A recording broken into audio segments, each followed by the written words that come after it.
हो गया शुरू। चलिए, अभी हम लोग ग्रामर में कंजक्शन को अच्छा से पढ़ेंगे, इसके बारे में जानकारी लेंगे। देखिए, कंजक्शन जो है समुच्चय बोधक अवयव होता है। जैसे अवयव शब्द आप लोग पढ़े होंगे व्याकरण में, उनको कहते हैं जिनका रूप नहीं बदलता है, वे अपने रूपों में रहते हैं, उस शब्द का रूप, उस वर्ड का रूप नहीं बदलता है, वही है कंजक्शन समुच्चय बोधक अवयव। समझे ना? तो अब बैठ जाओ बाबू, वही सबको बैठ जाओ। तो कंजक्शन कहते हैं किसको, समझना है। वह शब्द है, देखिए कंजक्शन का मतलब होता है कि एक वाक्य से दूसरे वाक्य में, मतलब समझिए जीरो, यानी जोड़ना। एक वाक्य से दूसरे वाक्य को क्या करना है, जोड़ना।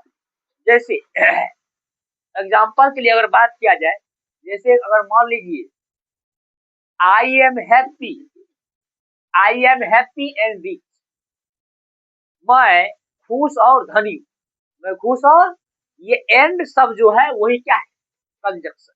क्या हो जाएगा, कंजक्शन। समझिए, तो वह शब्द है जो शब्दों, शब्द समूहों, वाक्यांशों, उपवाक्यों को जोड़ता है, उसे हम लोग क्या कहते हैं, कंजक्शन कहते हैं। क्या कहते हैं? इसका एग्जाम्पल की बात किया जाए, समझ लीजिए। जैसे कंजक्शन शब्द पूछेगा कौन कौन होता है, एग्जाम्पल में एंड, एंड, बट, और, because, therefore, as though, yet, still, as well, as, when, if, since, ये सारा का सारा शब्द क्या है, कंजक्शन। क्या है, सब है कंजक्शन। समझे ना बात को? चलिए, अब बात किया जाए तो कंजक्शन के दो प्रकार, कंजक्शन के दो प्रकार होते हैं। पहला कंजक्शन को कहते हैं कोऑर्डिनेटिंग, कोऑर्डिनेटिंग कंजक्शन, और दूसरा कहते हैं सबऑर्डिनेटिंग कंजक्शन। कोऑर्डिनेटिंग कंजक्शन और सबऑर्डिनेटिंग कंजक्शन, समझे ना बात को? दो होता है। तो कोऑर्डिनेटिंग कंजक्शन किसको कहते हैं, समझिए, एक ही स्तर के दो आइटम्स को जोड़ता है, एक ही स्तर के दो आइटम्स को जोड़ता है, उन्हें हम लोग क्या कहते हैं, कोऑर्डिनेटिंग कंजक्शन। इंपॉर्टेंट होता है एग्जांपल, ये जो है कहने का मतलब कंपटीशन यार भी बढ़िया जो है, एक दो वो इससे रिलेटेड प्रश्न आता है कंजक्शन, ठीक है ना, इसलिए इसको समझना है बढ़िया से। तो एक ही स्तर के दो आइटम्स को जोड़ने वाले को कोऑर्डिनेटिंग कंजक्शन कहा जाता है। जैसे एंड, बट, और, येट, स्टिल, अदरवाइज, बोथ, ये सारा का सारा हो गया कोऑर्डिनेटिंग कंजक्शन। उसके बाद दूसरा समझिए सबऑर्डिनेटिंग कंजक्शन। जैसे इसका एग्जांपल भी हम अगर सेंटेंस से बताएंगे, आप लोगों को जानकारी लेना है तो देखिए, सबऑर्डिनेटिंग कंजक्शन में क्या होता है, जो कंजक्शन सबऑर्डिनेटिंग क्लॉज को प्रिंसिपल, यानी सबऑर्डिनेटिंग क्लॉज को प्रिंसिपल क्लॉज को जोड़ता है, तो उसे हम लोग क्या कहते हैं, सबऑर्डिनेटिंग कंजक्शन कहा जाता है। जैसे व्हेन, व्हेन जो ये सब जो है ना, पहले तो होता है सब सब्जेक्ट के पहले का, ठीक ना, वर्ब के पहले का, इफ, दैट, वेदर, थो, एज, आफ्टर, बिकॉज, अनटिल, सो, और सिंस, ये दोनों में काम करता है। तो कहने का मतलब यह कि ये जो है सबऑर्डिनेटिंग कंजक्शन जो है, ये तो दो आइटमों में करता है। ये क्या करता है, सबऑर्डिनेटिंग क्लोज से लेकर वो प्रिंसिपल क्लोज में जोड़ता है। क्या करता है, प्रिंसिपल क्लोज में जोड़ने का काम करता है, ठीक ना। उसके बाद देखिए, समझिए वाक्यों की कैसे ये करता है। जैसे देखिए, एक सेंटेंस आपको दे रहे हैं, समझिए,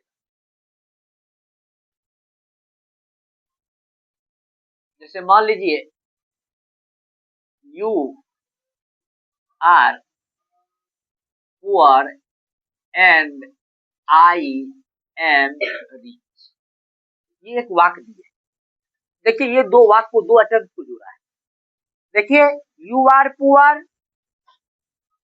तुम एक गरीब हो या तुम गरीब हो, एंड आई एम रिच, मैं क्या हूं, अभी। तो ये वाक्य को जोड़ने का काम क्या ना, यही है कंजक्शन, ठीक है। इसमें जो इम्पोर्टेंट नोट है वो आपको बताएंगे, आप चैप्टर भी बना सकते हैं कंजक्शन शब्द को। सबसे पहला तो आपको इस चैप्टर में जो है कंजक्शन शब्द को चुनना है कि कौन कौन सा ये कंजक्शन शब्द जब ये लिखा है आपको, ये जैसे ये सभी कंजक्शन शब्द, ये क्या है, सभी कंजक्शन शब्द है, समझे ना।